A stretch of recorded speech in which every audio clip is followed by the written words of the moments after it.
Welcome to another episode, Pound for Pound Boxing Report, episode 197. I am your host, Michael. Joining me this week, Gail from Communities Digital News, Daniel from the Inscriber. How you doing, lady and gent? Excellent, excellent. Everybody, it is your patriotic duty to listen to us tonight. Yes. In case you don't want to watch that. What do you think is going to be more enlightening and entertaining? Let's think about that for a minute. And that is not a political statement, ladies and gentlemen. That is just simply a fact. Enlightenment, entertaining, and informative for damn sure. But we proceed. Episode 197 of Pound for Pound Boxing Report. For those who are new to the Pound for Pound Boxing Report, Pound for Pound Boxing Report is a live YouTube show, as well as a podcast and blog discussing all things boxing. The motto is, when boxing is good, we will talk about it. When boxing is bad, we will talk about it. Bottom line is, if it concerns boxing, we will talk about it. For those who want to find all information regarding Pound for Pound Boxing Report, the blog page is the place to go to. I'm sorry, I'm eating right now. My apologies. P4pboxingreport.wordpress.com is the link. You check the right of the page.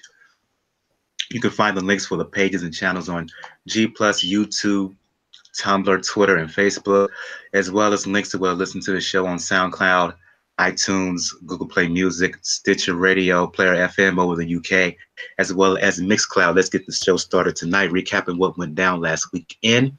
I want to focus in the cruiserweight division, as there was a unification bout, the semifinals of the World Super Series tournament. Oleksandr Usyk traveling to enemy territory, to face Mairis Briedis. Usyk won by close decision, 115-113 on two scorecards. Two of the scorecards, the third was even. Arguably the fight of the year so far. Early in 2018, it was much better than I thought. Got to give it up to Briedis. He really took it to Usyk from the jump. I thought he got Usyk's attention a couple of times. But Usyk, to his credit, I didn't know he had that kind of fight in him. For me, it was a case of Briedis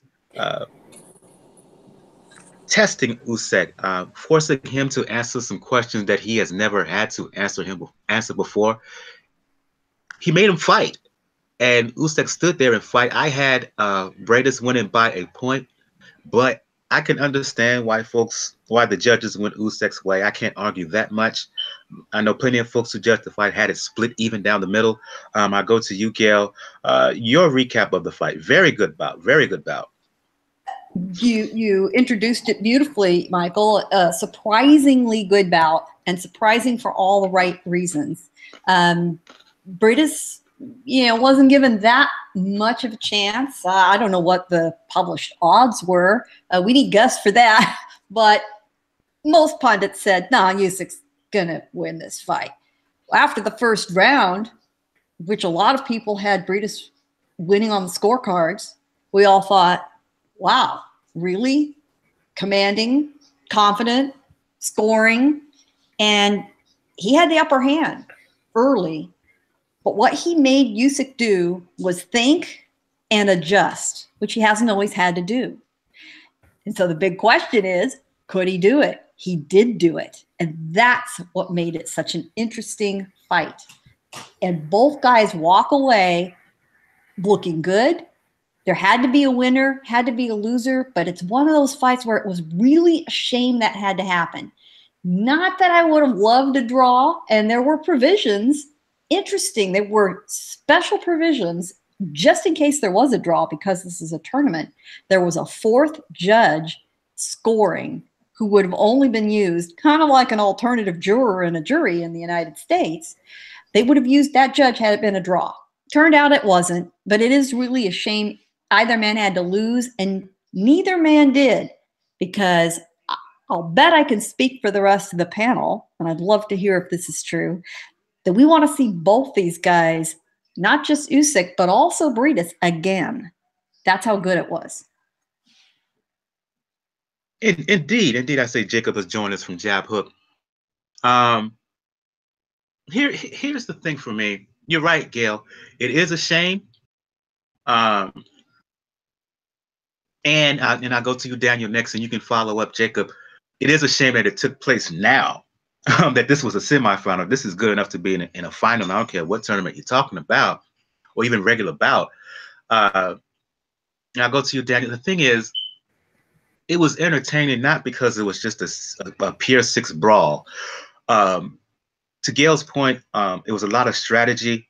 It was a combination. In short, it was a combination of skill, will, determination, and a bit of an intelligence throughout the back and forth between strategies, how one person had to adjust as the fight went on because he was possibly behind, the fact that he did adjust strategies.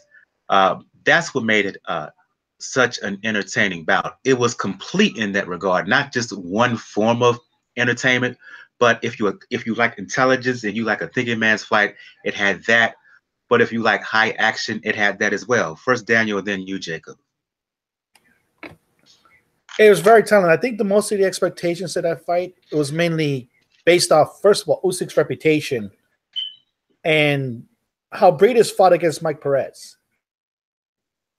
And many ways, some people thought that Usyk was just going to use lateral movement, dance around the ring, while Briedis was just going to try to hold. Luckily, we didn't get that. We got a Briedis who was consistently throwing the right hand and landing it at will throughout the fight. But then we have an Usyk who's still adjusting to hit this new style that the regime that's training him now is focusing on, because he did use a lot of lateral movement before when he was with James Ali Bashir, but now with Russ Abner, he's sitting down, he's been more flat-footed. And it does give Briedis and possibly the other cruiserweights chances to land on him. But here's how the fight progressed as it went on. Usyk maintained a steady pace throughout the fight. He never got too tired. He never let himself get too much of a lull.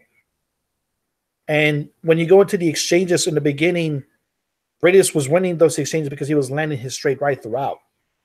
But as the fight went on, Briedis got a little bit too happy with the headhunting and pretty much left himself open for when going to the exchanges, Usyk landing to the body, which he's already started to do from the third or fourth round.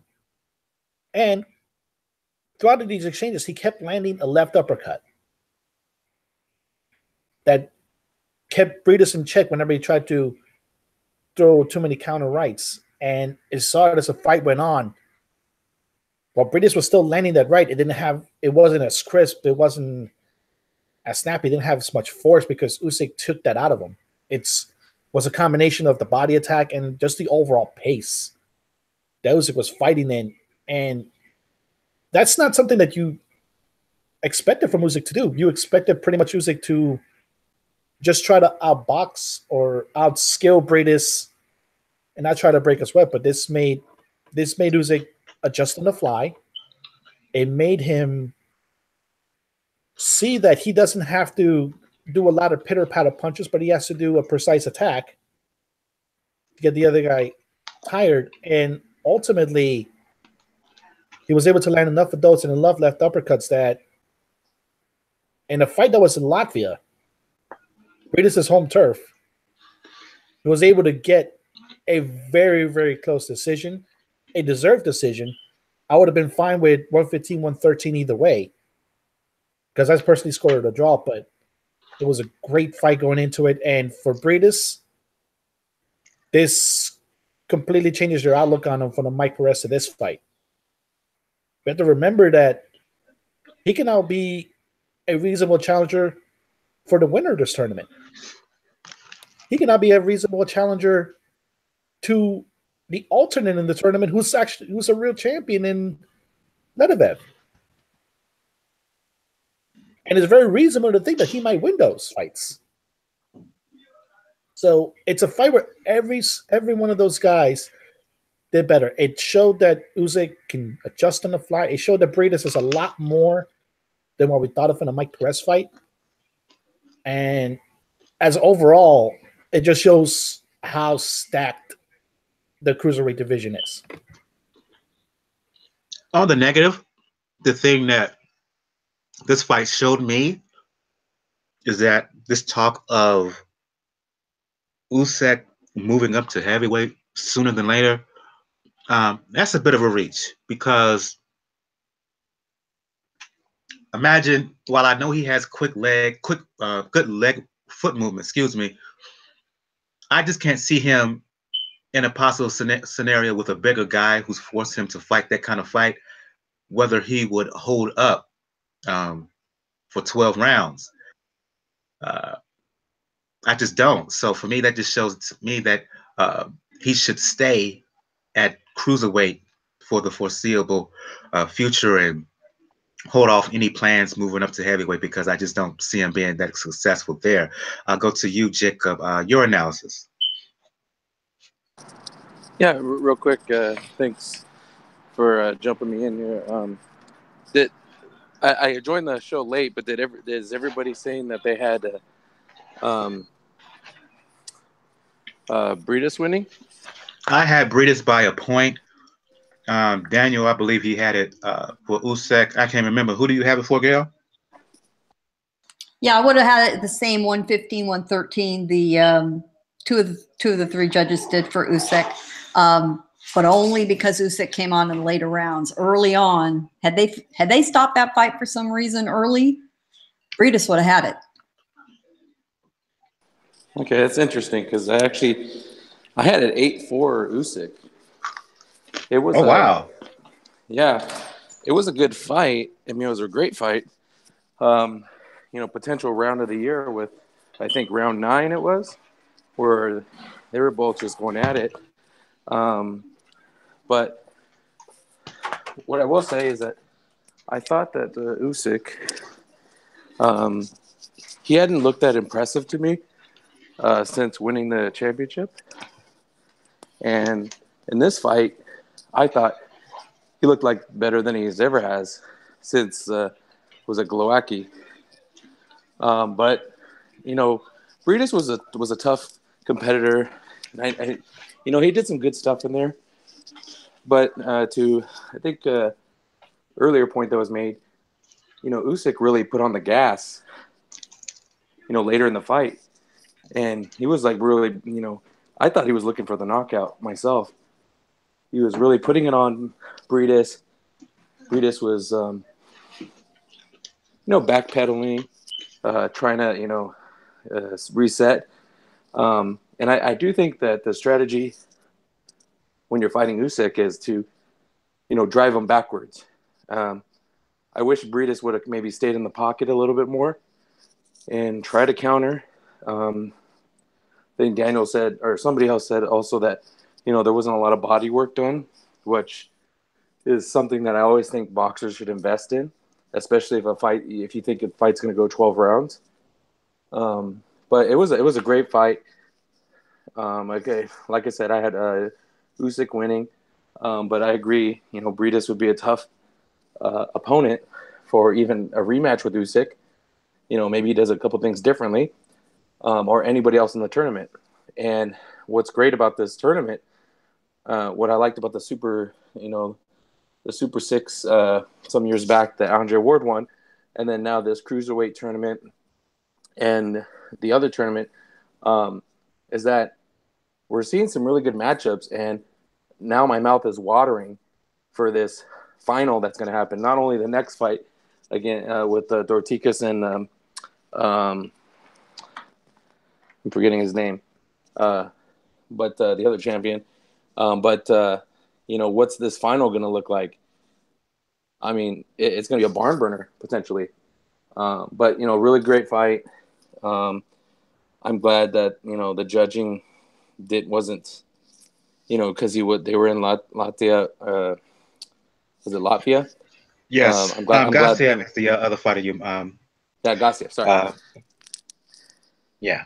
Yeah, but I'm glad that the judging was, fair. And again, I wasn't just because I scored it 8-4 doesn't mean that I would be mad if it was scored for Briedis. And maybe I got to watch it a few more times before I really make my final assessment. But I was really entertained by that fight.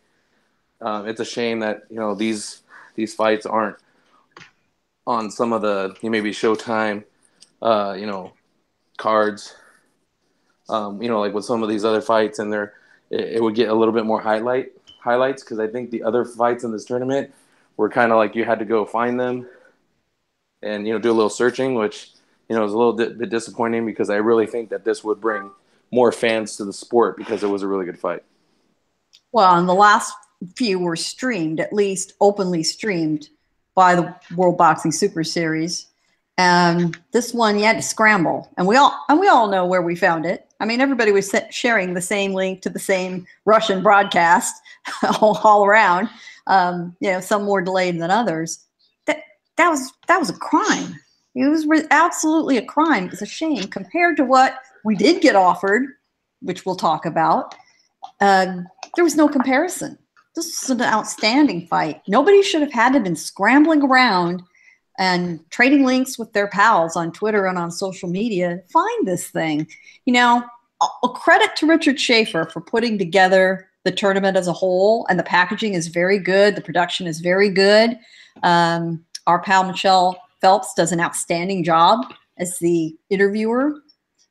But shame on him for this last critically important part being missing, which is broadcasting it in the United States. Come on. Yeah. Really? Isn't the Super 6 streaming, though, they've had problems with that too?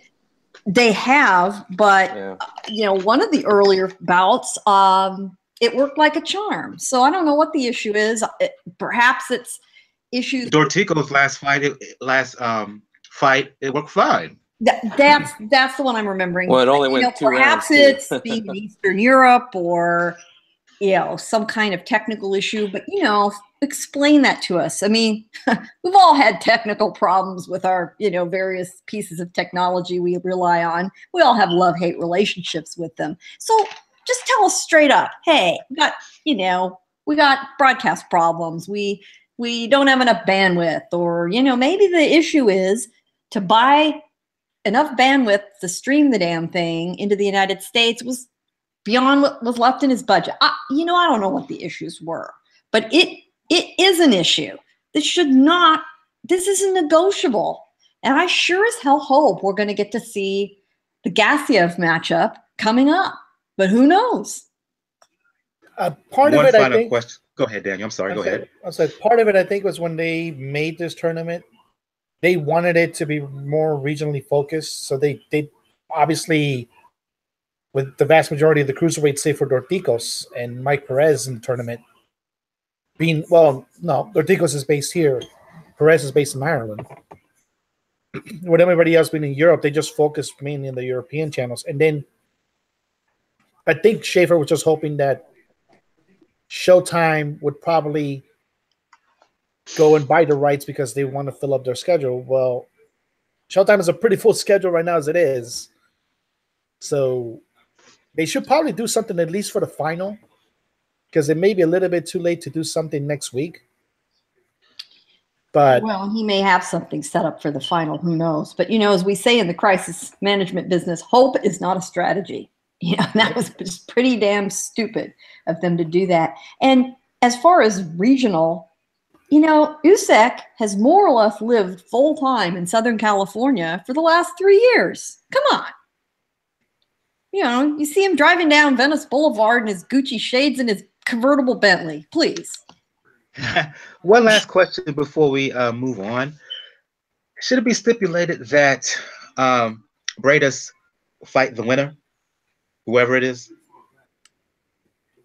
given how good this semifinal was? Because to your earlier point, Gail, Briedis, he proved highly competitive, and you could see if he was put in the ring against Gassiev or Dorticos, he could be highly competitive. It'd probably be either of those fighters as well.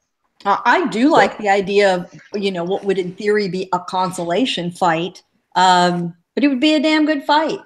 The two guys, Briedis and either Dorticos or Gassiev, in what would be the equivalent of a bronze medal round. I'd love it. And why not? Put it on the undercard. Put it on the undercard. And exactly. They're fighting in where? Dubai. Yeah. What? Why not? Who wouldn't like to go spend a week or two in Dubai for a fight? I see EJ Boxing Live has joined us. We're talking Usyk and Briedis. Your quick thoughts on that fight? Yeah, man. I'll give my thoughts on it. I was watching it with Nao and Daniel was there as well. And I only got the last 3 rounds, but since then I watched the whole fight. And I was surprised, man. It was a very, very good fight, which most people coming into it think Usyk with this cruise fight. And Gassiev, because his performance with Perez, you thought, oh man, he's gonna put this kind of similar fight that way. It was a great fight, man. It was a great fight. And when I scored at the time, I thought, okay, when I watched it again, I think Usyk done it by 1 round. Some people got 2 rounds. Then a lot of people said, nah, man. They said that Briedis won the fight. And I couldn't even argue when I watched it again. I was like, you know what? Because you talk about in pro boxing, about power, damage. I mean, look at Usyk's face, man. He never been hit so much in any fight. It was a very good fight, close fight. He unifies the belts. And yeah, I'd like him. I want a rematch like everyone else. It's normally it's like when you're watching it, you're not thinking about no tournament. You're thinking, nah, let's do a rematch. That's what you're thinking about. But you realize they are in a tournament and he has to go on. And I tell you what, it's good though because he showed vulnerability. If he goes against them other guys, the other 2 guys or punchers, listen, it's the tournament shaping up well. It's shaping up very, very well. And it's got everyone on edge of toes. Everyone's looking forward. So let's talk about the broadcaster. So when they initially done it, and I told Beats at the time, it's a European tournament. It's basically got world belts in it. But if you look at the cruiserweight division, how many Americans are in that division anyway? It's mainly a European division anyway. You're right, American broadcasters should take it, but I think this is a kind of pilot one. So, at this point, they don't need American broadcast. We're going to build it in Europe and build up the thing. So I think after this, the next World Series, and remember, it's supposed to be the World Series. Why is there no Americans in it? Why are America going to invest in buying it, right, to the American audience? Because you remember when it initially came out, why is Americans going to be interested? Now Americans, and especially us, are interested. Like when we watch Japan, we want the rest of the world to watch what we watch, right? But after they've done this tournament, then maybe like America set up and say, you know what? We might invest in this. The where does which network does it go on? HBO. It'd be good if it was on HBO. HBO should invest in the tournament, and Showtime should invest in the World Series of Boxing because it's supposed to call the World Series of Boxing Muhammad Ali Trophy. Muhammad Ali's from America. Why is there no American athlete in there? James Tabiri could have been in there. There's other cruiserweights in the division could have been in the tournament, But but think about it. This is another reason probably why. In terms of the American athlete, the last time an American athlete was Andre Ward. They didn't want Andre Ward to win that tournament. In fact, he was supposed to. He was supposed to be Carl Froch and Kessler, and they were supposed to build them. So that's another reason why they kind of America got the door shut. And also with Richard Schaefer, Golden Boy don't want to be promoting no European tournament over here. I mean, even though it's the World Series of Boxing, it has the world athletes, and we'll get number 1. But still, after the guy who wins that tournament, he's still got some heavy lifting. I don't see Usyk going up to heavyweight. Like after what I saw the punch he took from Briedis. If he couldn't take no punch from Briedis, how are you going to take from Joshua and Wilder and Parker? Exactly, I was saying that earlier. Yeah. I was listening to I listened to the show. There's no way he's gonna take them, but he might be able to outbox them for a while. But he gonna. I talked to Mr. Bashir. That's James Ali Bashir. He's Usyk's former trainer. Talked to him like a day after. No, I rang him. It's on my channel. You can get an interview. And he's saying that, I was saying to him, since he left training, because with Usyk, he used to make Usyk move and, didn't get hit because the lesser you get hit in boxing is there's going to be better for you. And with his new trainer, the guy who's training now, Mr. Bashir said that was his assistant. You can see what they're trying to do with Usyk. They're saying, listen, you're a big guy. You can outwork this guy. You need to knock these guys out and be a spectacular fight. That's why the fight was good. In that respect. But in another respect, he makes his vulnerability, and you can see he's not used to getting punched in his face now. He's getting hit in the pro game, and you see Usyk's face because usually he moves around, he breaks the opponents down. So if he fights that way again, I'll tell you what, mate, I'll tell you what, whoever wins this thing next weekend against the Cuban and the other guy, I'm putting some change down to see. I'm calling it right now. Remember, girl, I'm calling it right now like I did with Fury and Kit Kat. I'm calling it right now. The Usyk go for it, baby. Yeah. I'm putting it right down. I'm putting it out there now. So you're listening. Put a little change down. Usyk might get knocked out, right, in the finals, right? Because if he fights that way, you know what? Yeah. That's not a bad bet. Why not? Make it interesting for yourself. If he gets hit like that by Dorticos, yeah. Or Gassiev, whoever. Yeah. Well, Both listen. punch like mules. Yeah. Because Mr. Bashir was saying, every punch you get in the pro game, it shortens your career. And Mr. Bashir pointed out to me that I didn't check the press conference. He goes, you need to go check the press conference, look at his face. And every time Mr. Bashir was in the corner, Usyk used to come out like he started. Now, since Mr. Bashir's not there, his face is getting punched up real bad. And that, his reaction to getting punched by Briedis was like, whoa. Making Briedis look like Briedis a world beater. So he's a big puncher, but not as big as the other two guys. So I'm gonna just tell people put some change that. So the European tournament, it should be put up, but this is the thing: build it up like what they've done with George Groves and all these other guys in there. The next World Series, I think they're gonna think about it. And another thing as well, Eddie Hearn and all the other promoters need to look at what the Southlands model, because I've actually been to the George Groves and Jamie Cox. The way they conduct, Gail, and if it comes to America, the way they operate is first class. They treat the media with gifts in the ring, in the locker room. They make sure everyone's looked after, all access to the media, so you can go into the changing rooms. When you got a media pass, you can go everywhere. There's no access that you can't go in the World Series of boxing. They make everything accessible for the media to get the best value for the media there, so they can come out and give reviews. And for the fighters themselves, the fighters are treated like gladiators. You know, they have to walk up onto a podium. I don't know if they show that they got the lights come down on you, and you make the sheet that treat boxing how boxing is supposed to be, world-class sport. And especially with the MMA being Mayweather beating the MMA's biggest star, MMA's lost all that thing, and it looks like WWE's picked up that. Ronda Rousey's jumped over there. So it's like the wrestling fans have gone back on, the UFC fans have gone to wrestling, and boxing's back where boxing is. But the European boxing, right now, the World Series of Boxing, in effect, is carrying boxing, because you know why? They're making the fights happen, and they're making us look at certain fights. They're making heroes in front of us. Yeah, whoever wins the World Series, they're always going to be remembered. You always remember Andre Ward winning the World Series and in that tournament. People try to discredit it, but you're never going to forget it. Mike Tyson winning the heavyweight tournament, and you're not going to forget whoever wins the cruiserweight tournament and whoever wins the super middleweight, the first one. But you know there's going to be more. And like you said, I think the American broadcasters need to look at it, but I think it's because there was no Americans involved, or no major Americans involved. So that's probably why they didn't do that. But I'm sure everyone's watching it like we are. So that's my take. Wasn't it? It's an open invitation, though, I believe. So I mean, if an American doesn't join, I mean, it's kind of on them.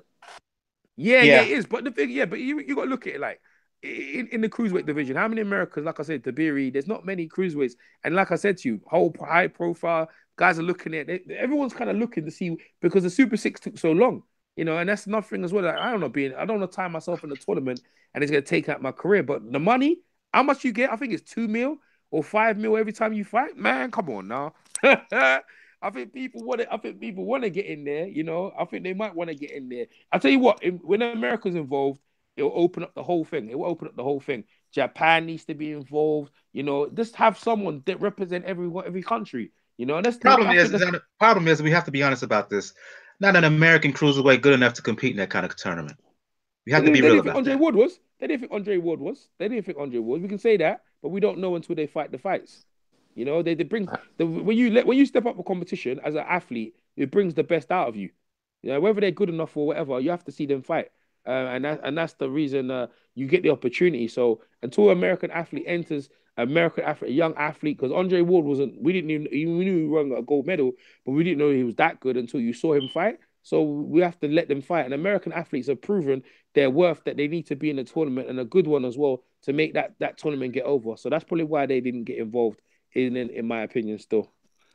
I disagree, though. I don't think we have to have somebody from every country. What I want to see in a tournament is the top fighters fighting each other. So exactly, if there's 5 from, you know, Europe and another, you know, 1 or 2 from Australia or whatever, like, I just want to see the best fight the best. You know, if that division doesn't have a good representation of America, that's kind of why when they announced this tournament, they said, hey, we're going to pick 2 divisions. And, you know, a lot of people were saying, oh, wonder what divisions they're going to pick. I don't think this is the end of the World Series. I think they're going to focus on another 2 divisions, for the next once they conclude these 2 divisions, and then they'll work from there. Yeah, that's what I said. I did say that. Yeah, but what I'm saying, reason why I say that, it's called the World Series of Boxing. And what I'm trying to say to you, when you bring different people from different nations, well, I understand about they're not the very best, but some of the guys, they had American in there, they weren't the very best either, right? But what I'm saying, when you bring different nations in there, like Japan and some other, right, different people from different countries, you bring that country involved. That's all I was trying to say. In terms of it's supposed to be the World Series, but I agree with you in terms of the top athletes deserve to be in that. But sometimes you don't get that. If you don't get that, just bring someone from another country, Japan or I don't know, Venezuela, Mexico, bring that in, and that brings a different fan base in. That's all I was trying to say. It's called the World Series, because it's called the World Series of Boxing. And although I don't think you're going to get a Japanese cruiserweight. I don't know, man. We don't know if they. You never know, Jacob. We don't know they went out there. We'd be surprised. You know what I'm saying. But it's true though. They don't usually get that big. But in terms of other divisions, maybe. But all I'm trying to say, because it's still the World Series of Boxing, but that's what I said to Beats at the time. It's a European thing, right? And that's what it is. It's a European tournament, mostly European athletes. But you got Cuban guy in there, so it's not totally. But for them to break the bank. And to get to the point where you've got, and also, you know what? Open the brackets. Open the brackets. How many was it? Was it 8 or something you started off with? So open the bracket, make it like, yeah, you got the NCAA tournament, the March Madness, right? And they have 32. I'm not saying they should have that many. Wait, maybe not. Maybe they should open up the Sweet 16. Go to 16, go to 8, go to 4. You know what I'm saying? So maybe they should open up in terms of putting more names in there. And have them sort of things, and you can and then have alternates as well. So there's infinite possibilities. If I catch Richard Schaefer, if I catch the Sowlings, I'm gonna talk to him about this. But if Girl don't get him before me, but I'm gonna put this proposition. So don't worry. If I catch them in an interview, I'll get them. So all your guys, what you're saying, I'll put it in their ear if I catch up with them still. Indeed. Usyk will go on to fight the winner of Gassiev Dorticos, which we will talk about a little bit later. Let's move on to some more fights. Doubleheader on HBO this past weekend in Inglewood at the Forum. The reason I talked about the cruiserweight fights because this doubleheader was pretty meh to me, borderline boring. Let's start with the main event of the Inglewood card. Lucas Matthysse fighting Tewa Kiram of Thailand. Vacant belt, if you will, at 147. I go to you, EJ. Here's the thing. I thought Kiram would give Matthysse some trouble, and he did. But in watching this fight, Kiram did give Matthysse some trouble, but Matthysse, he didn't do much of anything. Up until the shot that got him the knockout, he knocked him out. He stopped him in 8. Highly controversial to many. Kiram basically did 1-2, move either side, 1-2, jab and right hand fighter, and Matthysse, he looked old. The punching output wasn't there, the energy wasn't there, the snap wasn't there. If he didn't land those punches that put him down the 2 times and eventually stopped him, he probably would have lost this fight. Your thoughts? Yeah. I mean, look, man, I'll come into that fight and now I'll put money down, and I told him not to do it. I said, listen, man, I listen to a lot of guys in boxing. You can't get along in boxing and have a padded record. That guy ain't fought no one. And you fight in Thailand. For all I know, Thailand competition ain't the stiffest. I know America is. England's okay. But I know if you want to fight and make anywhere of yourself, you're going to make it in America and where the competition's stiff. You ain't going to go over there and fight how many guys in Thailand and come over here and beat Matthysse, who's been proven, who's got a record. He's been beaten. Yes, he's been beaten. But even fighting stellar top competition in his weight class. I knew the dude was going to get knocked out, and what happened to him? His power wasn't all that. Sorry, not Matthysse, I'm talking about Linares. Linares, the guy Linares fighting, he actually quitted himself pretty well. And I thought to myself, Linares is dropped the level. He's dropped the level down, and he's fighting.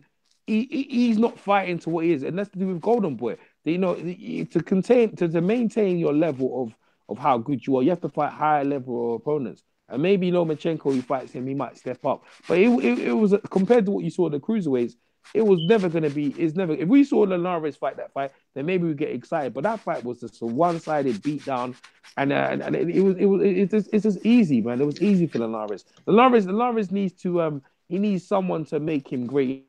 You need to rub against greatness, man, and that's what he needs. He needs a legacy fight.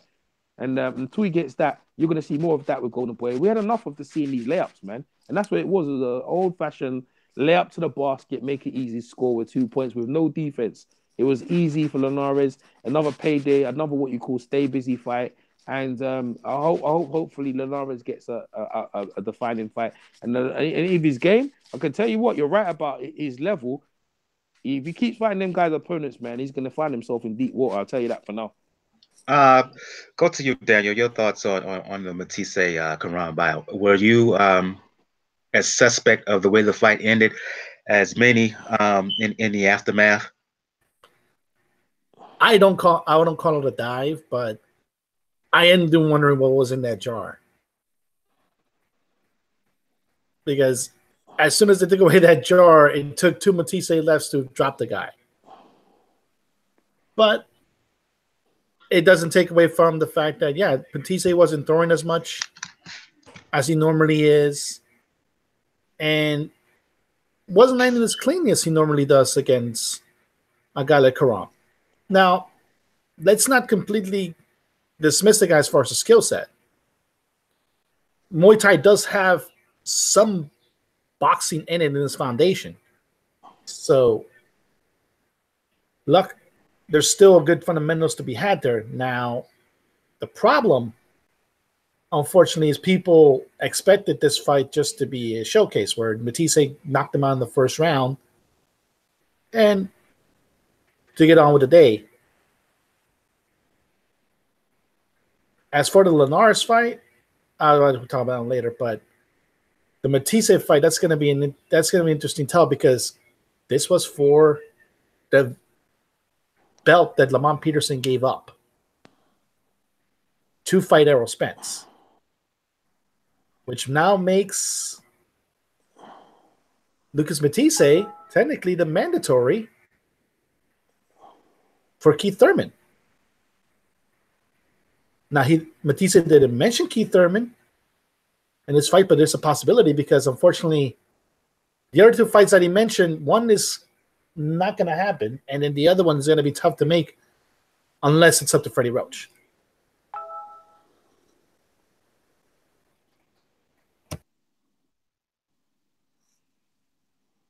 Gail, your thoughts? What a disappointment. We expected a far better fight than we got. Neither of the guys seemed really interested in engaging. Kiram decided he was going to make it a defensive fight. At least it appeared that way to me from the get-go. Matthysse had trouble figuring out what to do with him, and they decided they were going to dance around for a while. The Boo Birds for sure came out at the forum. They were letting them have it. And, Matthysse not used to hearing something like that. I'm sure that really took him by surprise a little bit. So thank God that he found something to stop this fight and put the rest of us watching out of our misery. Hey, I don't need, guys, I don't need to have a Salido Vargas, brawl in a phone booth. I'm happy with the technical fight when I see real skill being deployed.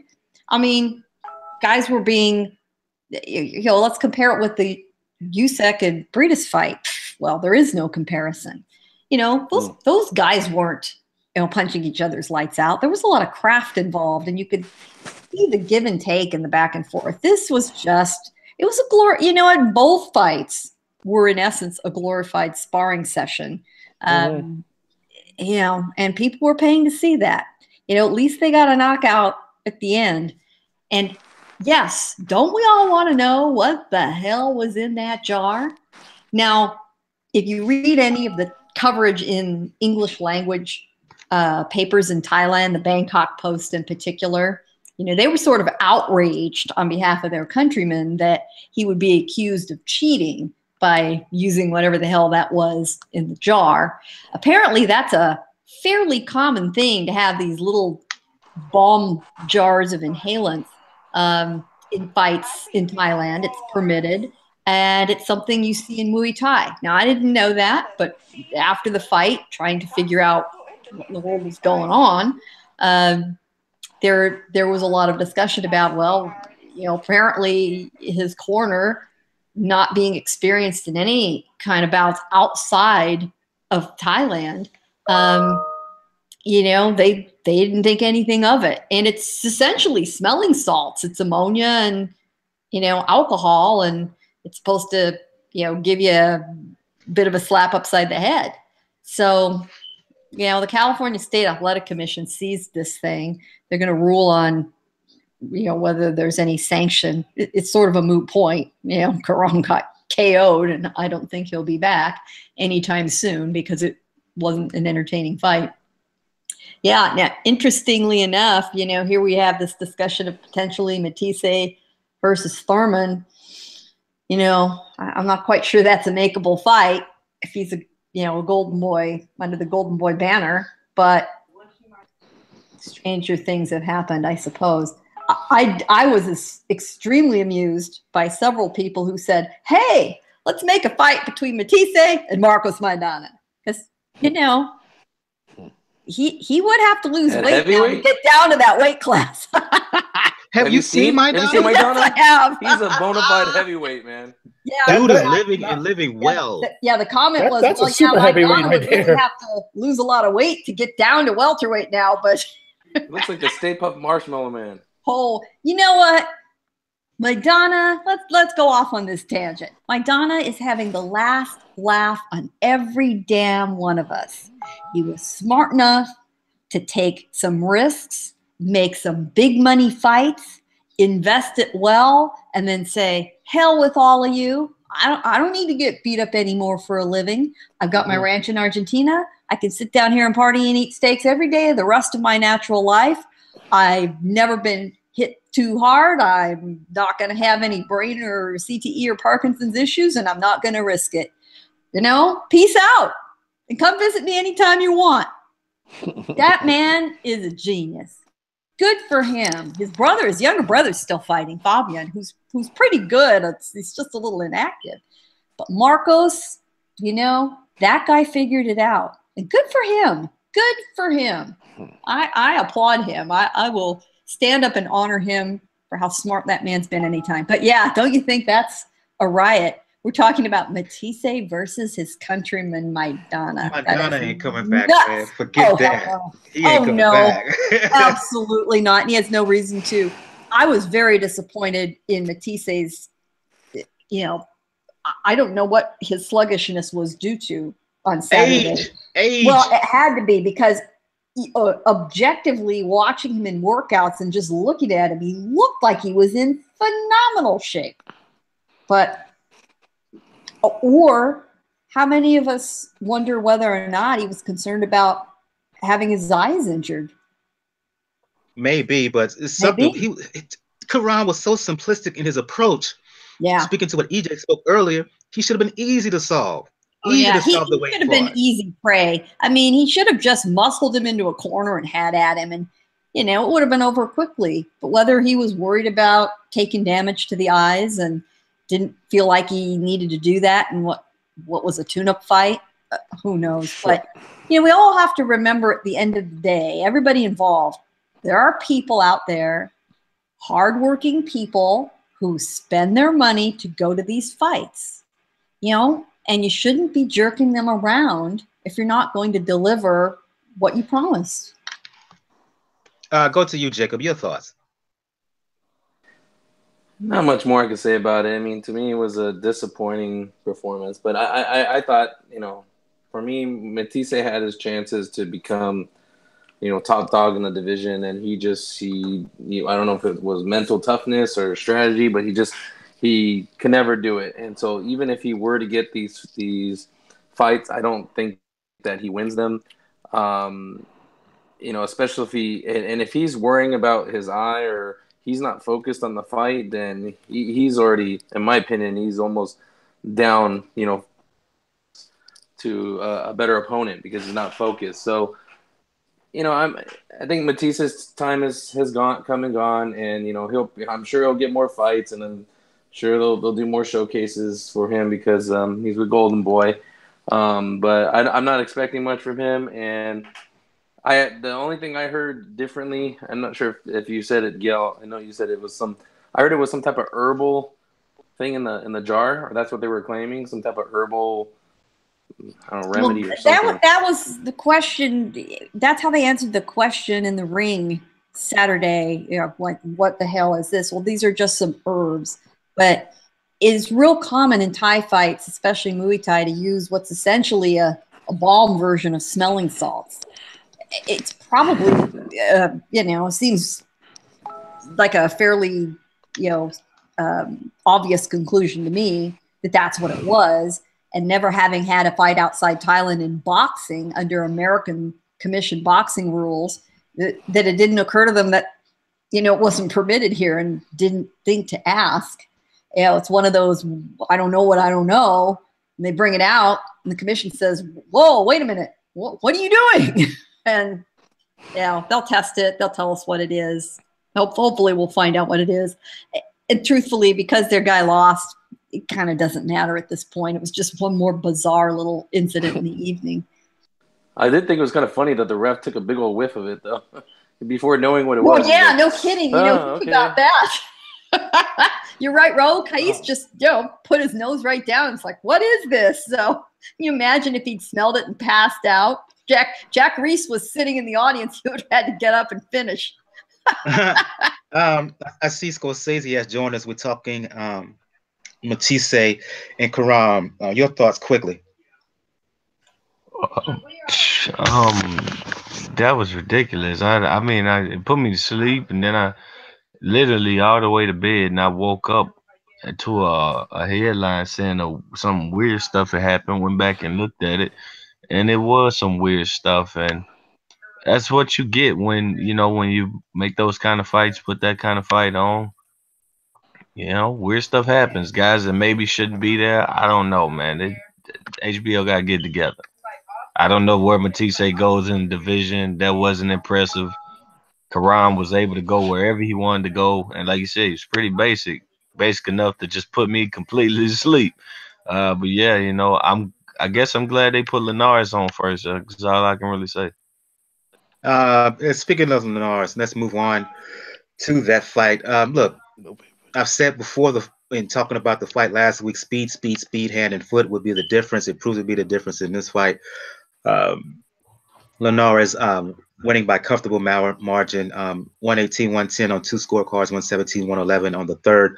I'll just open up for everybody here. Quickly give your analysis of the fight and talk about what could be possibly for Linares as all of a sudden. Shout out to Three Kings. They talked about this before the fight even. It looks like we may see a Linares Lomachenko fight as early as May. Mm-hmm. Anybody who wants to jump in, please do so. I believe it when I see it because that WBO belt gonna get sorted with the former Rock Nation fighter, and then when that's sorted, I believe Lomachenko gonna go the WBO route like he been doing. I just believe it when I see it. Yeah, I'm on that. Your thoughts, CJ? It's Linares versus Lomachenko is what's up, man. That's what they need, man. Both of them need that. You know, Lomachenko's doing what he's doing. This is the first time I say that. Listen, bro, I've been picking against Lomachenko for the longest, actually. And now people coming up short, so I'm gonna keep going. The same way I was doing Pacquiao. It's the right timing. It's the right timing. Like you guys pointed out, Linares looked vulnerable. He didn't look good. So most people probably say, yeah, man, we can do something. But man, listen, if Linares need to turn up, I hope that fight happens. That is for the purist, everything, you know, to get people behind Linares, get people at Ukraine and stuff like that. That is a great fight. I hope that fight happens, and I'm happy Linares will get a fight finally, and I'm happy because couple of times. So I'm happy for him if that fight actually comes off. And it'll be a great fight. It'll be a great fight. Jacob, Daniel, Bill, your thoughts? I mean, the fight went. I mean, I thought Linares could have stopped them, but I mean, he didn't. I mean, he's obviously more skilled guy, and I talked about not that I don't like dislike Gesta. I just didn't think he was at that level, and not much to say. I mean, I'd like to Linares, just keep on staying active, and hopefully he gets a big fight. But I mean, we won't know until the contract gets signed, and even beyond that, they got to get through training, don't get injured, no little side problems, make weight, and then once they're in the ring, these days you got to wait till they're in the ring, and the bell rings, and they're there to actually believe a fight's going to happen. Not a lot to add. Actually, that was one of Gesta's better performances. Truthfully, he did show some aggression. He did show some spirit, but he's just unfortunately not got enough to offer at this stage of his career. He has nothing distinguishing about him in particular. No great speed, no great power. He has to win by attrition, and you can't do that against a guy like Linares. So Freddie Roach will have to continue his search for the next great Filipino fighter because Gesta ain't it. Look, I wouldn't be surprised if he tried to weasel his way into the Ancajas camp. I'm just saying. Well, yeah, absolutely. Roach is revered in the Philippines. And Ancajas has been in the wild card this week. So yeah. Well, Roach is the Filipino living, breathing, boxing version of Yoda. Okay, to them. So that's who everyone wants to fight with. He's got Marvin Samodio by his side. It's a space he's very, very comfortable in. Yeah, wouldn't be a surprise. And he does know how to pick talent, but the other problem with Freddie, it's both his blessing and his curse, is if someone is really, really interested in working with him, he'll work with them. He's not horribly discriminating because boxing is all Freddie does. I mean, he frequently says, hey, the day Manny retires, what the hell? I'm not retiring. I got nothing else to do. And he really admits it. So he'll work with just about anybody.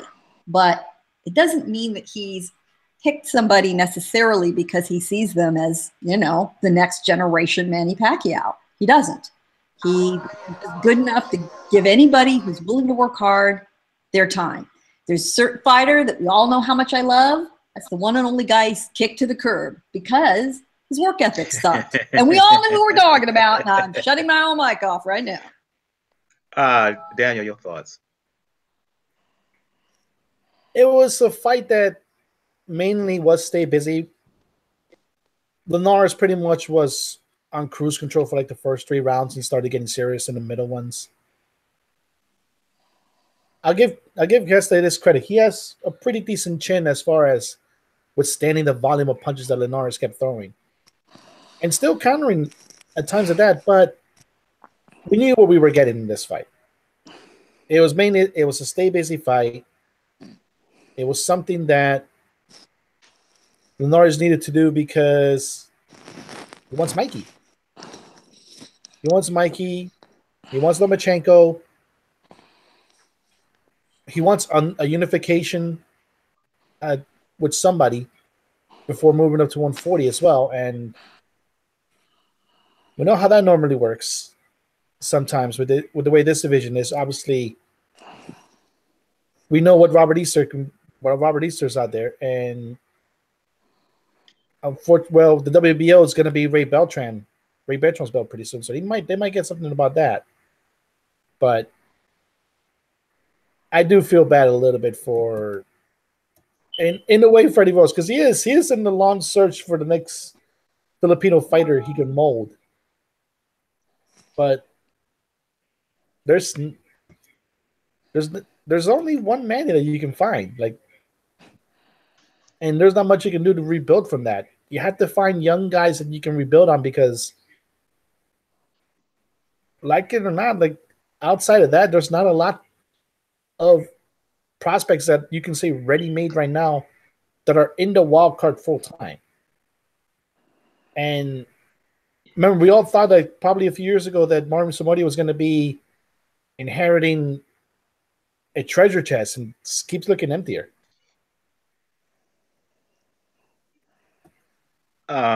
Going to you, Scorsese. First off, I want to thank those who join us in the chat right now. Quantum, Martin, Viegas, Scorsese was in there earlier. He's in here in the panel now. Linares, his fight, the proposed fight against Loma, and if this fight is made, I'm going to side-eye Mikey Garcia hard because he had a year to try to make a fight with Linares. He moves up to 140. He fights Broner for the money. I get that. But you can't continue to sit there whether talk about you will fight him, but the opportunity is there and you don't fight him. And you even talk about moving up and fighting possible welterweights, but that's neither here nor there. Thoughts on Linares' fight against Gesta and a possible fight against Lomachenko? Well, the fight was part of the reason I was sleepy going into the Lucas Matthysse thing. You know, it was just a placement holder for boxing in a way, just something to do. You know, it was one of those nights. It felt like you was forced to be a fan the whole card. So that, I mean, just wasn't important. I felt like he deserved some criticism for the fight. I felt he should have whooped him a little bit better or step up the competition. If you're gonna be, you know, handpicked cherry picks, beat their ass, man. Get them out of there. Show them they can't be in the ring with you. That didn't happen. The proposed fight with Lomachenko, like I said, that WBO route seems to be Bob Arum's. You know, that's where the GPS points, and that thing is vacant at 135. I don't know how they do the ESPN HBO thing. I hear they talking, whatever. You know, prove it, get to it. I mean, I feel like I should go with Lomachenko. I'm not a believer in Jorge Linares. I get it. He can look pretty with his hands and fast, but I'm just not a believer. I was one who said Luke Campbell would give him a hell of a fight. Other people, no. And it happened. It's not happening for a reason. For no reason. So yeah. I would be favoring Lomachenko. I wouldn't be surprised if it turned out to be more competitive. I'm really not huge on either at this point, but you're right, Mikey Garcia, man. You can't just keep on. I'm going to do. I meant to do. I was supposed to do. Man, whatever, man. Like that's how. I just none of them really moving the needle for me right now at 35. That's all I can say.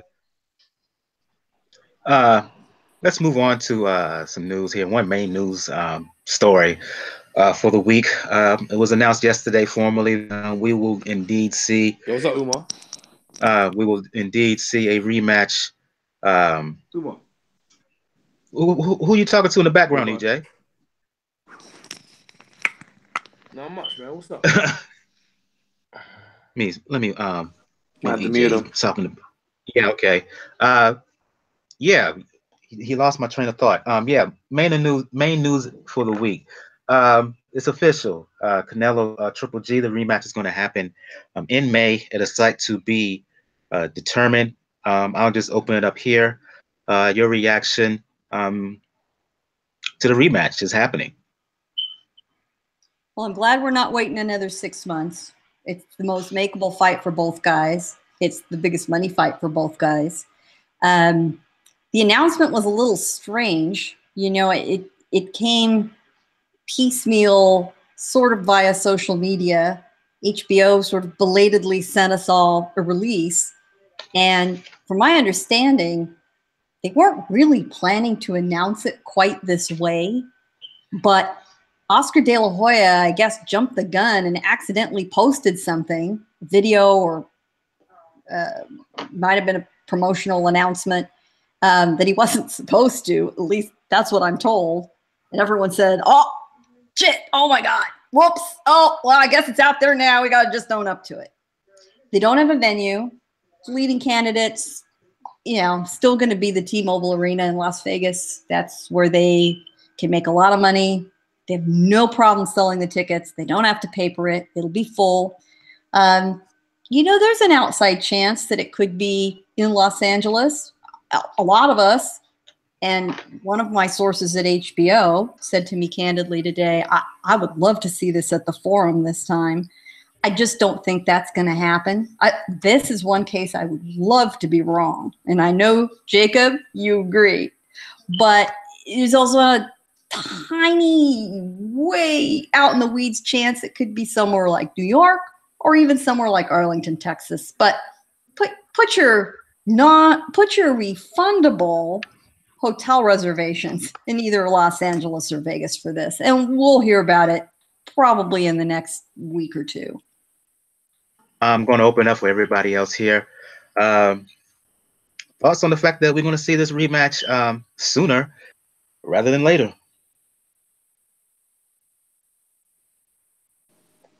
I'm a little, I don't know. I'm a little soured by this match, and just the way that, you know, I was already kind of upset at Golovkin because, you know, his whole mission was, I want all the belts, and then, you know, he gets a Canelo fight, you know, and then he stays on the, you know, he was very active before, and, you know, seemed to be on a mission, and then, you know, he's just kind of stuck in this Canelo rut.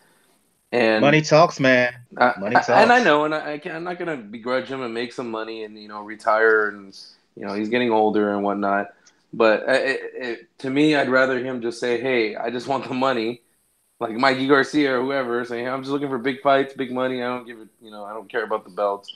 And, you know, I hope he comes with a different game plan, because he will not win a decision against Canelo. I just don't see that happening. I think Canelo is being anointed like the next star, even though Anthony Joshua, in my opinion, is the bigger star, or global star. And, you know, he's being anointed as the next star here, not worldwide. Well, according to Golden Boy, he's boxing's biggest star. So they don't say. Well, Golden Boy's wrong in this case. They're wrong in this case. But go ahead. I don't agree with him. I'm just saying that this is what they're hyping him up to be. Like, he's the heir apparent to Mayweather. But in my opinion, you know, Anthony Joshua is selling tickets. He's doing well over there. To me, he's the biggest star in boxing. And, you know, I don't know. I'm not too excited about this fight. I hope, you know, there's a definite finish to the fight. I hope they do something with the undercard and, like, load it up. Which, you know, Golden Boy unfortunately has a kind of a bare cupboard, in my opinion, as far as, like, you know, great fights that they can make. So if they're not going to be willing to work with these other organizations, I don't know. It's probably just going to be all about this fight. They'll take the cash and run. EJ, if you off the phone, Daniel Scorsese, your thoughts on the rematch between Canelo and Triple G? I was a little bit surprised by how the way it was announced, because it did come out of nowhere a little bit. I kind of did figure that when they announced it, they'll probably have a venue so they can immediately selling tickets. But obviously, like, supposedly, like I said, according to K2 and according to, I think, Golden Boy, it is 3 finalists. It's either going to be T-Mobile Arena, Cowboy Stadium, or Madison Square Garden. Obviously, we know T-Mobile Arena can make the most money thanks to Vegas and the gambling. Madison Square Garden is a pretty good idea. And we just had, well, if you're a boxing fan, you better hope the Knicks start tanking. Really, really bad, because if they wind up in a playoff series, if they wind up in a playoff series, the Knicks are going to take precedent, unfortunately. Depends on the NBA. And New York is, that they're going to go with the Knicks, unfortunately. But Texas, to me, seems to be the best neutral site for this fight. Because obviously Triple G's been trying to get in Texas. We know Golden Boy has invested a good amount of time in building Canelo's fan base in Texas. So it'll be a good, reasonable part of it. And it is Cinco de Mayo weekend, but I think Vegas is going to win out again. Too much money there, and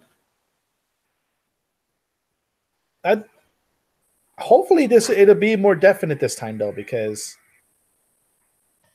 while the last fight was really, really good, like I said, that Adelaide scorecard did sour a lot of people. And hopefully this time we get a more definite result, because we know now what Canelo can take from Golovkin and what Golovkin can take from Canelo. We just now have to see what adjustments both guys can make. You think Dallas is a neutral site? As well, Triple G's fans will show up. That's my main thing. Triple G's fans will show up. I'm not saying they won't show up. I just don't think it's a neutral site. I'll tell you, the most neutral site. Madison Square Garden. No, that is Golovkin's house. Yep. Trust me. Yep, that is Triple G. Golovkin's house. It's shocking how he loves it there. Site, the closest thing would be in Texas. No, LA.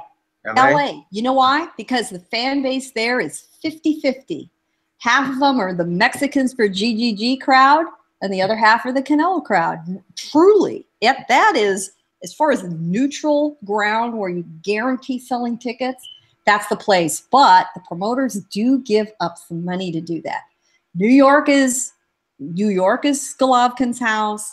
Vegas is Canelo's house. I think Dallas is Canelo's house too. It's just more of an unknown.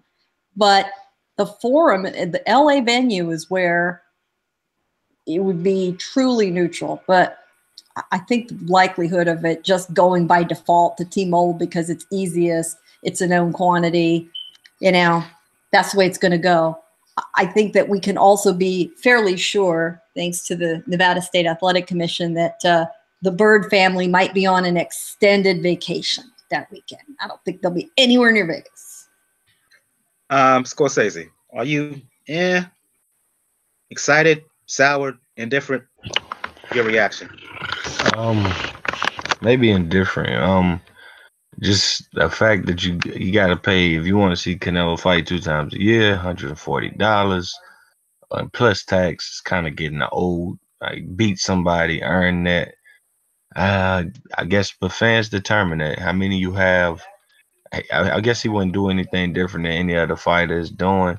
But man, I just feel pretty sour. There's so many better fights. Hell, I ain't even a fan of the little guys, and I gotta say it. I'm more excited about the damn Kit Kat Visa card and Estrada. The hell with this shit. Like, I'm tired of paying these dudes. I feel like they hype their way to something. No, can't do it, won't do it. Just not in the budget, even if I have it. It's just not. It just sets a bad precedent. I think it'll be a fun fight. But like I said, so many other fun fights have been announced that I can just turn the TV on, regular cable bill, no extra. I don't trust in the promoters that I'm putting the money. I don't trust in Oscar De La Hoya or that damn Tom Loeffler. So I don't want to put no more money in their hands and see it go to God knows what. HBO don't want to do right in boxing. What's the use of putting money in their hand? I don't get it, man. Like, I don't feel like it was no buzz on my timeline either. I don't feel like it's just me. When it was announced, I got a timeline for the boxing. I'm just scrolling through, and I wasn't looking for people not to talk about it, to talk about it. But now I realized earlier today, like, yo, that shit was announced, and I'm scrolling through my timeline, and I'm seeing more Zab Judah dressed up like a nurse jokes. In his fight up in Canada. I'm seeing more Khan spitting the water in the face. I don't know, man. I think the boxing fan might just kind of be, moved the hell on from paying $140 or $70 per fight or whatever it may be. I don't know about that, but the way it was announced was weird. And you saw some hype about it. Thought you would have felt saw a little bit more hype, but again, as Gail alluded to earlier, it's kind of an accidental release, so they may have took away from that. Let me see if EJ is on here. EJ, if you're around, unmute your mic, bro. I don't think he's around. He may stay on the phone. He maybe fell asleep, which I can understand. I think he was placing his bets. Uh, I think he was on the phone to his betting agent. maybe. I've got to say, once again, we agree. Indifference. As much as I've enjoyed following both Canelo and Golovkin's career, watched them for a long time. The first fight was thrilling. This announcement, was just bungled. Apparently, it came out, and it is a shoulder shrug. Really, I get it why they're making it. This is the biggest money fight both guys can make for the foreseeable future, and really, the only obstacle for Golovkin to unify is our man Billy Ho. I'm not sure he really wants to risk going up against I can't believe him. you said Billy Ho. Well, Billy Joe. Look, man, Yeah. the way Billy Joe, what I've been critical of him, the way Billy Joe fought against Lemieux. I don't know Golovkin or Canelo is too excited about fighting that version of Billy Joe. Absolutely right. You're making exactly the right point. I don't think either of them would object to fighting Billy Joe, but not until they've gotten their money from fighting each other. Because if either of them was to lose to Saunders, that is so damaging to another big money fight. They just can't risk taking him on first before they get their money. Then one of them can go after him. And if Golovkin wins, then he can attempt to get all the belts. If Canelo wins, he can do the same. And the truth is, even if either of them loses, then they're in the position of nothing to lose and getting back a belt, and you get a trilogy. So there's a lot of good reasons strategically for both of them to have this fight first. So that's what we're getting, everybody. You made my mind open. Another reason why it's kind of shoulder shruggish.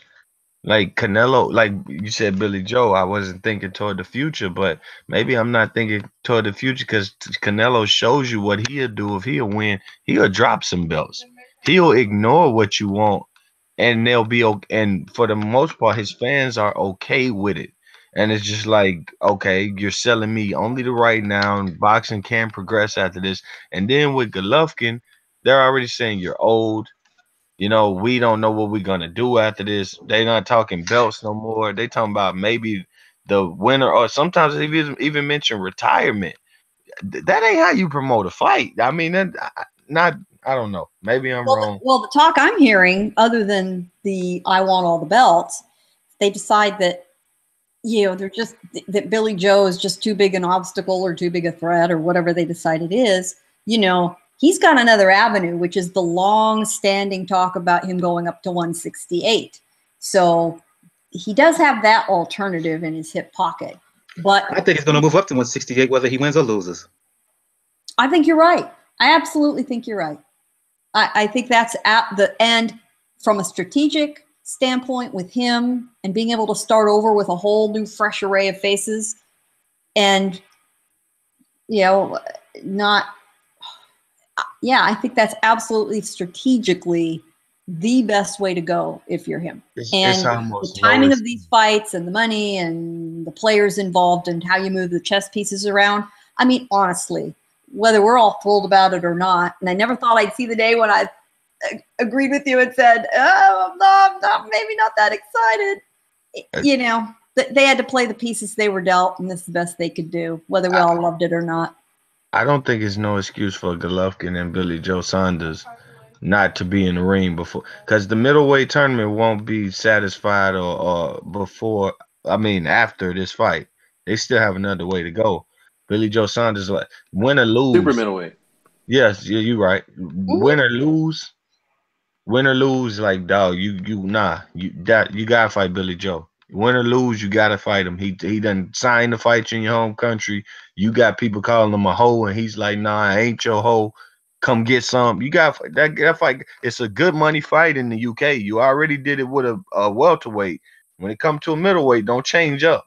That fight got to happen. Unless Canelo, and I don't think he is. If Canelo beats Golovkin, I'm 90% positive he ain't fighting Billy Joe Saunders.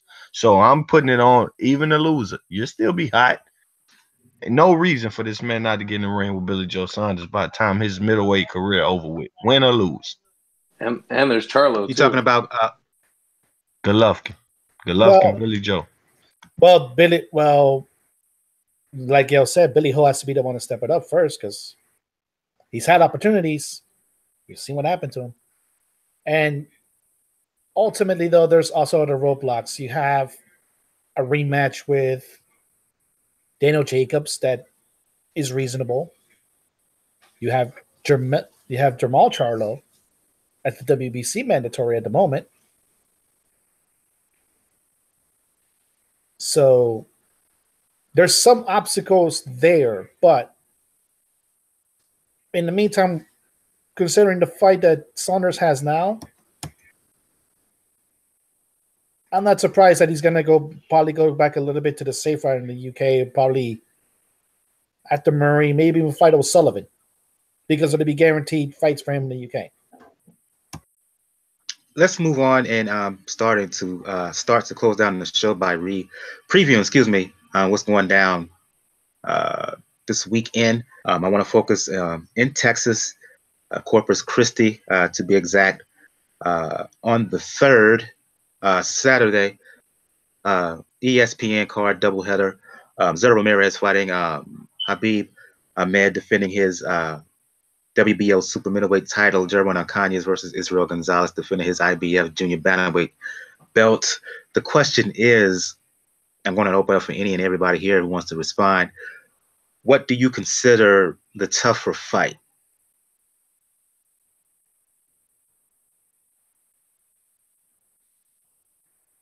Anyone? Me staying awake versus me going to sleep. I don't know. Because I must admit, I don't know about much about Ramirez's opponent. Ancajas' opponent, he's taller, he's longer, good record, decent opposition, but I don't know how well he can take a shot. If he can get Ancajas to come to him, it could get interesting. But if Ancajas can catch him with power, it can get to his body. Yeah.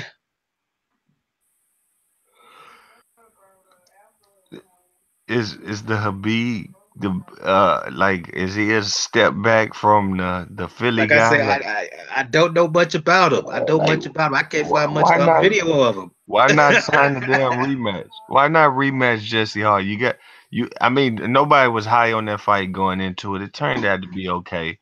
Rematch the fight, like, golly, man, like this shit finna get so outshined by the cruiserweight. I mean, I'm gonna watch boxing earlier in the day. I forgot where the location of that fight is, but I'm gonna watch it earlier in the day more than likely. Let's not gun jump. We're gonna get to that. No, we'll get it in Russia. You know, once again, here we are presented with a fighter coming out of a nation with a boxing tradition and who turns up some jewels in the rough that we don't know about from time to time. So Abiy Ahmed's from Ghana, and we've seen some tough MFs from Ghana, but we had one of these last weekend. Oh, we've got an unknown fighter from Thailand. Is he the next Rungvisai? Well, no, he wasn't. Is Ahmed going to be, another one of these guys who we hope is going to show us something? I cannot imagine Bob Arum putting up one of his prize pupils, Zurdo Ramirez, who he's always, predicted great things for, against anybody who's going to present him a significant challenge. I don't see it. I think we're going to have a typical layup fight for Zurdo. If he's going to even consider a rematch, which I don't think is a bad idea at all, he doesn't want to do it right away. He's got to give him some more work. Zurdo's problem is ever since his layoff and his broken hand and all of that, he's just not gotten in enough rounds. You can train all you want, but you've got to put in rounds under the lights. And we had a discussion like this what, last week, the week before, same discussion. So I'm glad we've got at least one American card to watch this weekend, because nobody's going to compete Saturday or Sunday in the United States or in the Americas with the Super Bowl. And I am always, on any level, very, very happy when we see a decent quality card, and it is objectively, somewhere other than Las Vegas, LA, or New York, regional cards. That is great for the sport of boxing. I'm very happy to see it in Corpus Christi. I hope they get a super turnout, but I think that if any of us is having any insomnia problems, might be able to solve them. Jacob, Daniel, your thoughts? Yeah, I mean, I don't know too much about the opponent, so I would like the competition to step up, with these, but it seems like we have these stay busy cards, and Zurdo hasn't looked that great of late. Even that last fight was pretty competitive, but I mean, he's not looking like a world beater, so I don't know. We'll see what happens. Again, I'm more excited about the other fight that we're going to talk about in a second here. Daniel? Well, yeah, we don't know a lot about Zurdo's opponent, but the thing should be, though, is his time to actually try to show and improve. Because obviously he and David Benavidez are the two champions. They're not involved in the World Boxing Super Series super middleweight tournament. And he has to show that even if it's just, it may be an overmatched opponent, but Gil did mention the guy is from Ghana, and Ghana, they do bring out some real tough bastards. But it's his opportunity to show, just like Benavidez when he fights next, his opportunity to show that whoever wins this tournament, whether if it's Callum, Brammer, Eubanks, Groves, whoever wins this tournament is not the best super middleweight in the world. They have to come to me. They have to go through me. That's what Zurdo has to do. But the problem, though, unfortunately, is outside of the Abraham fight, Zurdo hasn't been consistently impressive in his fights. He reminds me of Easter. In many ways, but he uses his... Yes, that is a great call. Yes. Yeah. They come and go every year. Yeah, it's every that, but at least Zurdo does use his advantages from time to time, unlike Easter. But the main thing about it, though, is those are performances that you'd leave you wanting, and this is supposed to be a guy that Bob Arum has crowned to be the next Canelo. Well, do you think, though, that's now we're thinking this, after seeing him, that's more of a wish than a prediction? That is a wish for Bob Arum, particularly when Canelo's actually younger than Zurdo. But it's not it's not an assertion. It's not said with confidence at this point. And Zurdo is a fun guy to watch. He's great with the media. He showed so much promise, and he's stalled. And that's why the comment about Easter, that's a light bulb moment. Yes, they've both stalled. Guys show great promise, and then they get to a point and there's just not progress. What needs to happen? A challenge, change a venue, change a trainer. You got to change something, because that old saying, if you do what you've always done, you're going to get what you've always got. And they got to do something different. Yeah. Well, the main difference between him and Easter, he's showing deficiencies, but they're in tough fights against tough opponents. Against somebody like a Fortuna, Shafikov, and Comey. Though Zurdo's opponents haven't been of that caliber. And he still has had these lackluster performances. In many ways, it's a little bit worse. Because in many ways, he's supposed to whitewash these guys. And he's not doing it. Indeed, he's not. Let's move over to Russia. I'm going with going to Scorsese first, since he almost gun jumped the show on me. Jump into this fight. The other semifinal of the super middle, the World Boxing Super Series tournament at cruiserweight in Russia. Murat Gassiev, Yunier, Dorticos. I wish both from Truth and Facts was here, because this is right up his alley. I'm going to you first, Scorsese. Look, the first fight we talked about with Usyk and Briedis, very good fight. On paper, this has the potential to be just as good, if not better. Styles are made for each other. Your thoughts? Man, personally, I wish you would have gun jumped all the way from the first topic to all the way to this one, because the rest of them just didn't compare. And I gotta say first, Usyk underperformed. That fight wasn't supposed to be as tough. He just underperformed. That's my personal opinion. I feel like the guy who was fighting was no better than Jeff Horn and Terrence Crawford.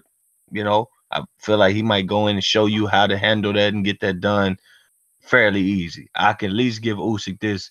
He was the aggressor in the fight. He made the fight fun to watch, at least. And he went in the backyard and took a belt. Now we gotta see if Dorticos, who I thought would meet him in the final, is gonna go to a backyard and take a belt just as well. That would be his first real title, because he don't hold the real WBA belt. But I favor him in this fight longer. I think he's faster handed.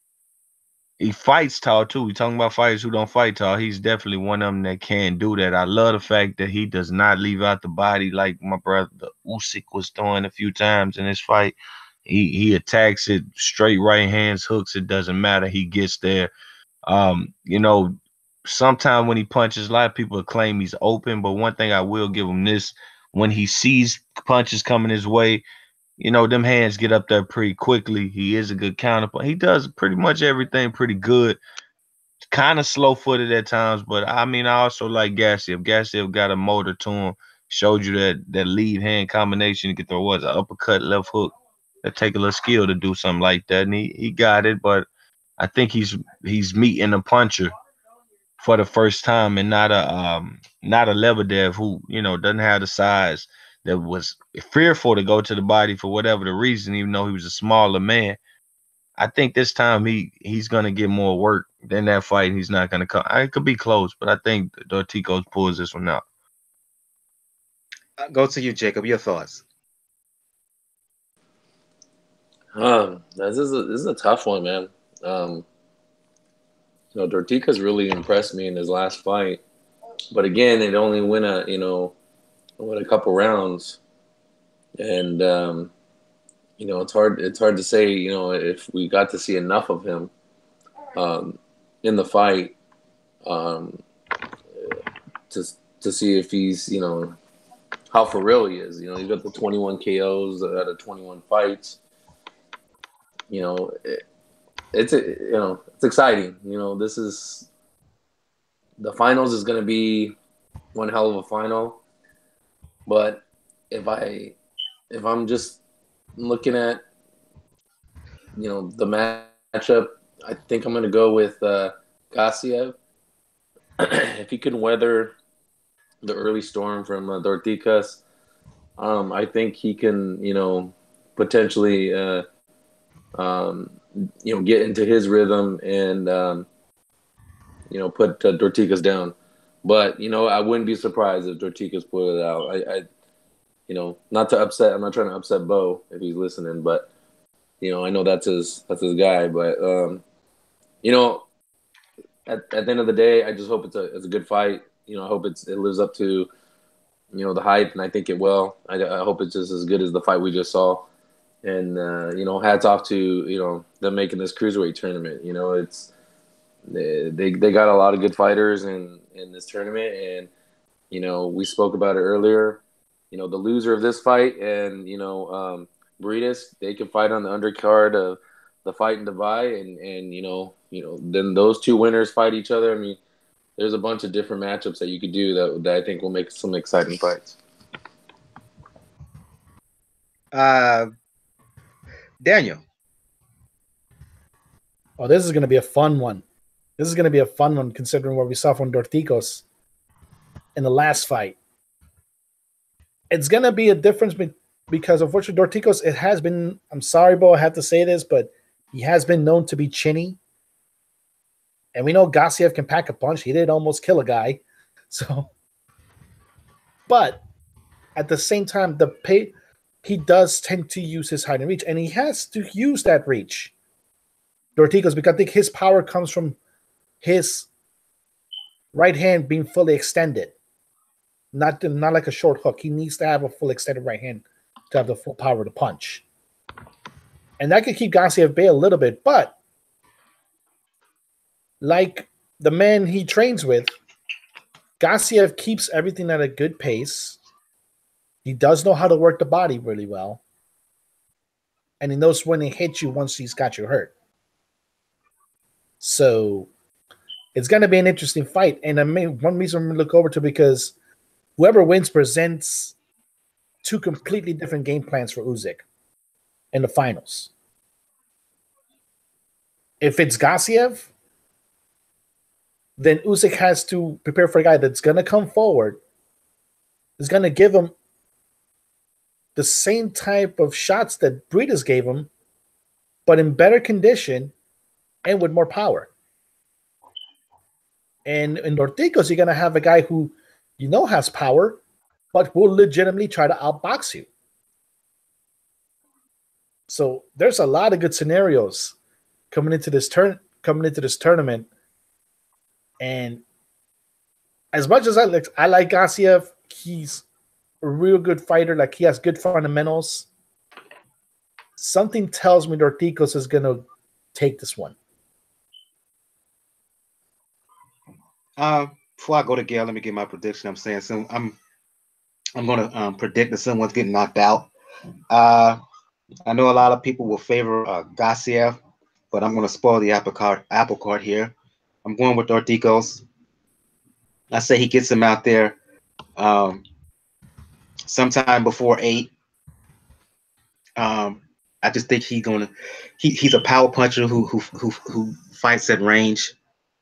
I think he's at some point early he's going to catch Gassiev with power coming in, knock him down a couple of times, and I just don't know if Gassiev will be able to recover. And besides, I want to see Dorticos and Usyk in a final. I think that's going to be a fantastic fight. So I'm a little bit biased here, but I'm going with. I want to see Usyk and Dorticos in the final. So I'm gonna be biased. It may be biased here, but I'm going with Dorticos. Ended up stopping Gassiev and finish things off, Gail.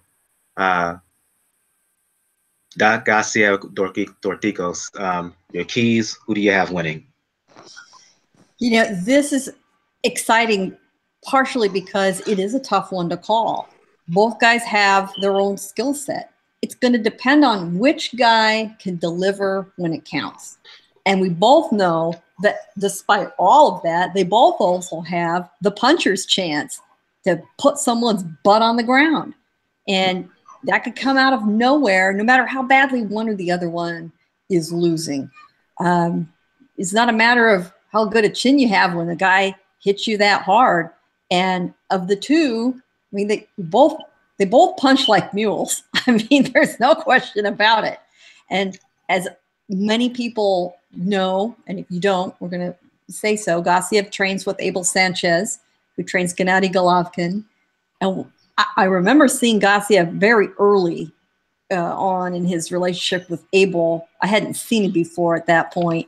And then I happened to see Abel fairly soon after that. And I said, oh, I think you got a little, baby Golovkin who's a big dude. And he laughed. He said, he's really, really rough around the edges. But boy, once we smooth those out, he is going to be dangerous. And that's what's happened.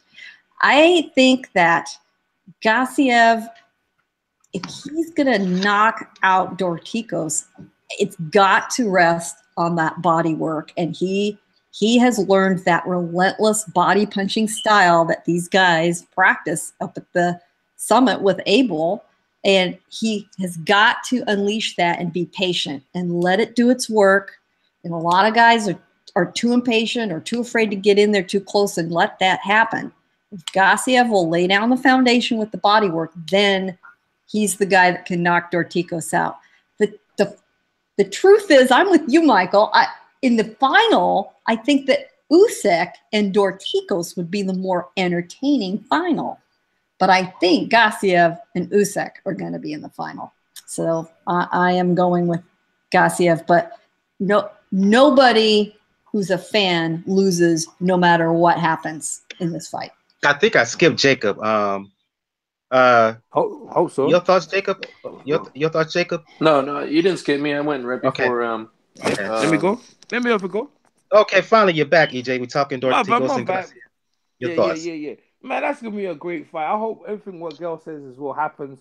We should have a great fight because the standards are set at the World Series, man. It's the World Series. The level of competition is good, and they know what's at stake. They 2 belts. Even though Leatherbeard has the WBA 2, but this don't matter. You know what I mean? The level and the knockout artist, man. I'm hoping to get a slam bang, maybe a quick fight, man. Maybe a quick fight, and we're into the finals. But whatever happens, man, I'm hoping to get a great fight this weekend. I'm gonna go with the Cuban. You know what I'm saying? I'll go with the Cuban. I just feel like, he's underrated. Even though he came in the tournament, I don't think no one's thought. They just thought Usyk in. So I'm hoping him because I just want to see him versus Usyk, man. I really want to see how that fight go and transpire. I'm interested in that one. But if the other guy gets past Gassiev, I'm still interested to see that one as well. So I ain't got no loser. I just hope they put on a great performance and it's good for boxing. By the way, I don't know if you covered Isaac Chamberlain will be fighting Lawrence Okoli. Just throwing it in there. I will be attending that. I got my ticket. I got my media pass. I'll be covering that the whole week. Make sure you check my channel out for that. But that's another fight. No, we did. A quick preview from you on that fight. Oh, that's gonna be a good fight. You got 2 young prospects in there in the cruiserweight division. We was talking about the cruiserweight. You see, from the UK, we've got 2 cruiserweights. Unbeaten cruiserweights gonna match up former Olympian Lawrence Okoli versus Isaac Chamberlain, who's coming into his own. If he's trying to be a contender, he also was sparring with Usyk, getting ready for this actually, and also helping him get ready for the Briedis fight with Usyk. So he's coming to he's looking into it. Tomorrow they got media workout. We got the press conference on. I believe Thursday, and then we have the weigh-in Friday and the fight Saturday. The fight should be good. On the card, we've got Ched Cheeseman versus Carson Jones from over there in Oklahoma in the States. Some other Conor Benn, I think it's Conor Benn or some other guys going to be on the card. Should be interesting, but the UK card is up. So to get you know what? Wait a minute, Conor Benn is going to be on the Amir Khan fight. He's going to fight on that as well? Yeah, no, I don't actually. Maybe not Conor Benn. I think they got some other guys on it. No, I think they got some other young guys on it on the fight. So maybe not Conor Benn. But this is the thing. I think it's going to be around the same time. Another thing as well in terms of the broadcast on ITV, which is our terrestrial channel, normal TV channel, like your ESPN, I guess. They showed it free. They showed the fight last week with Usyk and Briedis. They showed it free, and I think they'll be showing it free as well, free to live. And I think they showed it free on YouTube. The World Super Series. So I think if you guys on YouTube should check out the YouTube channel, I think they might be showing it free. And it's great because straight after the fight, they had the fights all over YouTube and stuff like that. And it was good coverage for everyone in the World Series. But I expect a great fight. So that's preview for the weekend in the UK. So yeah, man, things are looking good. Great 2018 to start off with. In my opinion. Last quick word before I begin to shut things down. You had your mic muted. Excuse me. Your reaction to the announcement of Canelo Triple G2 that's going down in May. Oh, is it? Okay, they've got a date. They've got a venue already? No venue has been disclosed, but it's going to happen May 5th. I think it's good timing for Canelo. I think because normally Triple G would have fought already in February. I think it's longed out Triple. If you look at Triple G, how he used to be, stuff. Even though the competition wasn't all the hottest, he was reasonably busy. I think this time last year he fought. Didn't he fight Kell Brook? I think it was around this time, or maybe it was March. I can't remember, but it was around. But it was around that time. I think it favors Canelo. I think Canelo can win. Triple G on the other hand, it's a long training camp. How much does it took? How much does that fight take out of him? He didn't get a decision. It's more to see how much is Triple G. Is he going to come out revigorated? I'm not sure, but I think Canelo could take him. Before, I wouldn't even think that before. I think, man, Triple G, so because the way Triple G punches, you think Triple G would take him out. I think Canelo's cool, man. I think Canelo's gonna look at it and say, you know what? He ain't as hard as I thought he was. I'm gonna go for the knockout. And I think Triple G's like, man, this time I'm gonna make it certain. So I'm not gonna lie. I think this fight here, you got Canada. I'm gonna say it right now, Canada fight of the year. Definitely fight of the year. Definitely these great fights. So I'm looking forward to that, man. Definitely. Yeah, I think we're going to start shutting things down on that note. I want to go around the panel here. I started with ladies first. I'm going to end started with ladies first. Gail from Communities Digital News. For folks who want to talk boxing, for those who want to talk environmental issues, Dancing with the Stars, America's Top Model. Let the folks know where they can find you. That's right. Next Level Fierce, baby. I got to get my entertainment somewhere. Don't judge me. Don't judge me. You can find me for the boxing on Communities Digital News, COMM, Digi, D-I-G-I News, comdiginews.com. EJ from EJ Boxing Live, join us live from the UK. I know it's late at night / early in the morning over in the UK. For folks who want to talk the sweet science, for those who want to talk basketball, anything else in between, let the people know where they can hit you up. Is that me? Yeah. Oh, just came back. I'll check his over. Yeah. EJ Boxing Live here. Catch me on Instagram. You can catch me on YouTube. Most of my YouTube stuff was there. And you catch me on Twitter. So yeah, check out my stuff and also check out my interviews I've done previously over the past couple of years. And also my new interviews building up to Isaac Chamberlain versus Lawrence Okoli happening this weekend over in the UK. So that's me. Daniel from the Inscriber, for those who want to talk the sweet science, for those who want to talk the NBA, specifically the Miami Heat, for those who want to clap back on conservative trolls on Twitter, and they in full force tonight following that thing and that event, let the folks know where they can find you. Yes, you can find me on Twitter at Rockets99. You also can find me, like I said, on SoundCloud. Do a show with the good folks at FortBoxings.com, Joan Francis. They just recovered from a pretty nasty flu. They're able to do something here. And like I said, just catch us in here and out because we're about to get cracking about the schedule. It's going to be nonstop. Indeed. George Scorsese, he was on the show. He just dipped out. For those who want to check him out on in his boxing stuff, you can check him out on Twitter at on Facebook, YouTube. Not Facebook, YouTube, YouTube G Plus at Low Place, hashtag MLPF. If you want to follow him on Twitter, you can follow him on Twitter at My Low Place, MYLOWPLACE, all one word. Last but certainly not least, Jacob from the Inscriber, for those who want to talk the sweet science, for those who want to talk movies, let the people know where they can hit you up. Yeah, Mike, thanks for having me on the show. You know, like I say every week, you know, just write a review, subscribe to the show. It's a good show. You know, they do a lot of good breakdown here. The panel is always great. Shout out to Bo and Gus out there and all the people online. But, you know, check out Gus's channel. Check out EJ's channel. Check out Bo's channel. Truth and Facts Boxing. We got Corruption in Boxing, EG Boxing Live, and, you know, everybody else that kind of did their plugs. But I could be found at Twitter at JRATM23. Shout out to Gus. Shout out from both from Truth and Facts. Comment in the chat, EJ. Unmute your mic right quick. Quantum in the live chat mentioned a fighter by the name of Ted Chessman, a UK fighter to keep an eye on him. Do you know? Ted Cheeseman. He's fighting. Yeah, Carson Cheeseman. Jones. Excuse me. You know anything about him? If so, give us some insight, please. Well, Ted Cheeseman, he's a very outstanding amateur. A great amateur record. A lot of people are high on him actually. In amateur in GB and stuff like that. As a pro, you know, people expect he has a massive big fan base, and this is a big step up from him against Carson Jones. You know, Carson Jones, yeah, he came over and knocked out another prospect. So you know, he keeps don't take his eye off the ball. He might end up on his back. Carson Jones had nearly 60 fights, professional fights. So this is a big step up for him, and so that's that. A lot of people are saying that fight might be the fight of the weekend in the UK. not Isaac Chamberlain against Lawrence Coley. Spencer Fearon said himself, he thinks in terms of that, he wants to see what Ted Cheeseman, because Ted Cheeseman is the type of guy who actually comes to fight, and he listen, he's never been in a boring fight. So yeah, keep your eye out for that. Ted Cheeseman, definitely. Indeed. I want to thank Quantum in the chat. I want to thank Martin in the chat as well. Scorsese, he was in there earlier. Thanks for listening and commenting on the live chat. For those who want to talk the sweet science, music, fitness with me, you can check me out on Twitter. You know what it is, Brother JR at Brother JR76. As I said to begin the show, if you want to find out all things regarding Pound for Pound Boxing Report, the blog page is the place to go to. P4pboxingreport.wordpress.com is the link. You check the right of the page. Find links to our channels and pages on Facebook, G+, YouTube, Twitter. Twitter handle is at P4P Boxing Report. Also Tumblr as well.